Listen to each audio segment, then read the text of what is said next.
Chief Davis? Yes. Am I on a recorded line? No, you're actually on my office line. Oh, do you mind if I record you? No, you're fine. Oh, excellent. Thank you very much for your transparency in that. Okay, so then I am recording. So I have a question for you. Sure.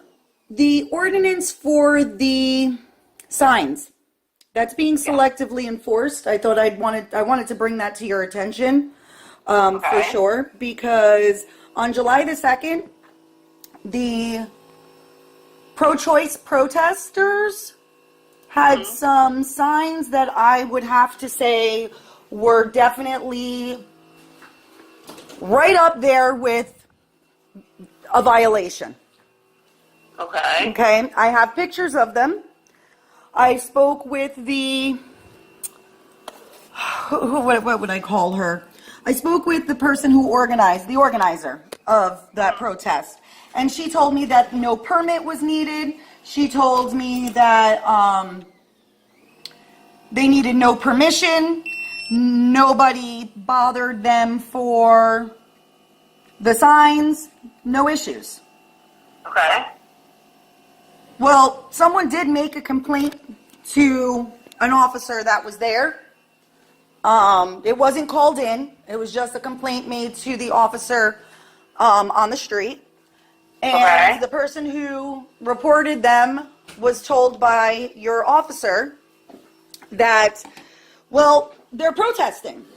So he's replied, I protest and I got to cover my sign. Why? And he said, well, there's just more of them than there are of you. I don't think that's a real appropriate response, for one. Secondly, so nobody ever got any citations. And I mean, I had them, and I brought them down to the police department on Saturday to ask, why is this ordinance being selectively enforced? I spoke with Officer Miller and then Lieutenant Haymans as well. And I'll just read them to you real quick. My neck, my back, my pussy will fight back. I've got, oh, and nothing is censored out. This is clear as day. That was on, I see a sign there, Nesbitt, next signal. So whatever street that is. Then you've got, we'll see how you really feel about abortions after I fuck your husband, Karen. With a Punta Gorda Police Department vehicle behind her on the road. You've got this one, hypocrite, a conservative politician after impregnating his mistress with the finger up, and it says, regulate this, stay out of my uterus, you fucking fucks. This one, this is my all-time favorite, actually. And this one there is an officer vehicle behind this sign as well. Taking women's rights is small dick energy with the anatomy, the sexual anatomy of a male. So it's a penis and testicles. So when I came down to the police department on Saturday to ask, why were these people not cited? Lieutenant Jimenez decided to tell me that it was because they had a permit given to them by the city manager's office with the approval to protest with these signs. So I said, all right, how do I go about getting that? And he says, well, you're going to have to call the city manager's office. All right, you can watch his body cam footage. You can watch Miller's body cam footage from that encounter. So, because that's what his response back to me was. And I said, well, what if I'm denied? He goes, I don't do what ifs. You should know that about your lieutenant there. He doesn't like the what if scenarios. But they're not like, they're black and white. I don't put a lot of gray areas in my what ifs. Okay. So he told me, well, it's not up to me. I can't tell you if they're going to prove it denied or whatever. And I'm like, oh, all right. So I called the city manager's office after leaving there. I called the city manager's office, and I was advised by the city manager's office that no permit is required to protest. And there is no permit required to hold a sign while protesting. So your lieutenant lied to me, and I have Miller's body cam footage already on that, where clearly he told me that I have to get a permit. Okay, so he lied to me. And that's for starters. So we have selective enforcement of an unconstitutional ordinance, and it is unconstitutional. It's written speech is a form of speech, and by halting someone's written speech is trying to silence them, which, I mean, I understand the words, you don't like them. I understand nobody who really wants to see dicks and like actual penises as well. I know I sure didn't want to see that. Or stay out of my, you fucking fucks, or fuck your husband Karen. I don't know who Karen is, but she's probably happy. And something about someone's pussy, and I don't think they were relating to a cat, okay? So we have that issue. The next issue I have is the way I was spoken to by your lieutenant, as well as lied to. I think lying to the public, that doesn't show integrity. It's, you know, you have a policy about bias policing. That's this is I'm describing what your force should not be doing. You know, because that is bias. It's because whoever was there was okay with the content of their signs.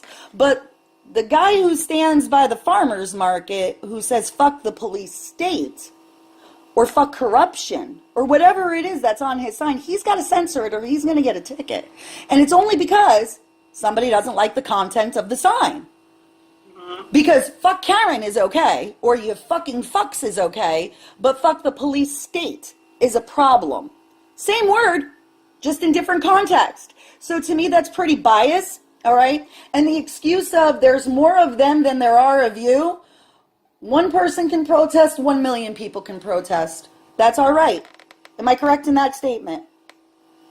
Sure. You don't think one person can put on a protest? So, in that case, that day, there was a very large number. What we ended up having to do as far as, there is officer discretion. I'm not going to order any officers to write citations. So, okay, rewind. Officer discretion, which leaves it open to bias? Do you want me to finish? But I'm saying, if you're saying that this ordinance is enforced by, it's driven by complaints. I haven't finished. I have not finished my statement. So if you want me to finish, I will. Well, what you're telling me is basically you're okay with bias policing. All right, so then if you're going to put words in my mouth, I'm not going to finish the conversation with you because... All right, I want to hear it from you. I was trying to make for you. Okay, I want to hear it from you then. Go ahead. Okay. So in this particular case, when you have a large number of people protesting, at that point in time, one of the priorities becomes protection of life and protection of property. And there was an incident where the protesters tried to come across the road to the counter-protester and cause issues. Therefore, at that point in time, the priority becomes protection of that person's life, as well as any kind of property that could damage that could result. So the counter-protester was threatened? Of the officers on that day. So the counter-protester, not the pro-choicer, the counter-protester that was there was one or two that I could count. They were threatened? Well, I don't know about threatened, but we started to see the crowd get a little bit rowdy, a little bit aggressive, both sides.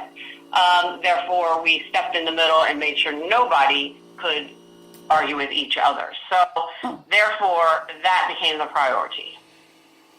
And that happened throughout that whole time? Quite a few times, yes.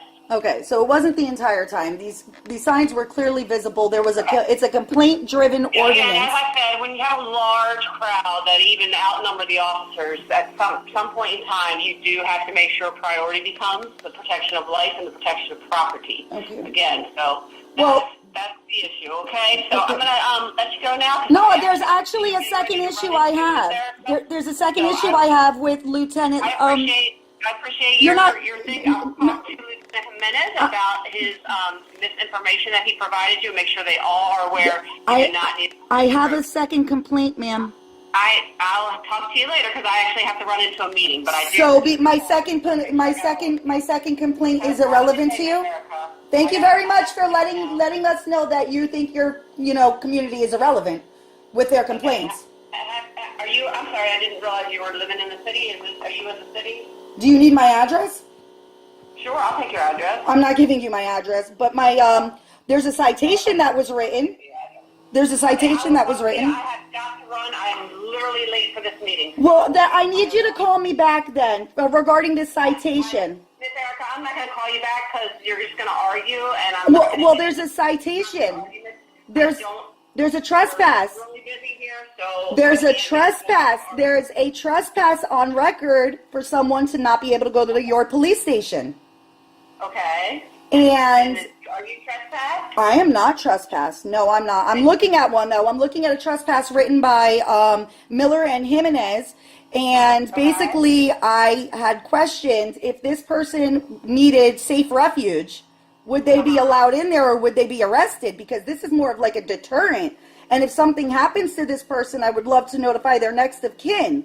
You know, so I need to know what can be done about this. Anybody that's running or in God forbid, dire straits, their lives are in danger, absolutely can run into the police department and get help. I think if I were that person, the last thing I'd be scared of is being arrested for trespassing when I can show that my life is in danger. So you don't have to worry about that. Okay, good, because I have that recorded. So if that ever does happen, that's great. And 100%, as long as that's what's happening, there will be no issues. If the person's lying or making something up and using that as an excuse, and it's a lie. oh no, that would not be that would be uncalled for. Oh, and by the way, open carry is legal when you're fishing. You should let Lipker know. I will. Thank you. Oh, but he does know because he said it on his body cam. So you, by the way, you looked like a real jackass that day. It was awesome. Have a great day. All right, you can fuck off too. All right, fuck off. Have a good day.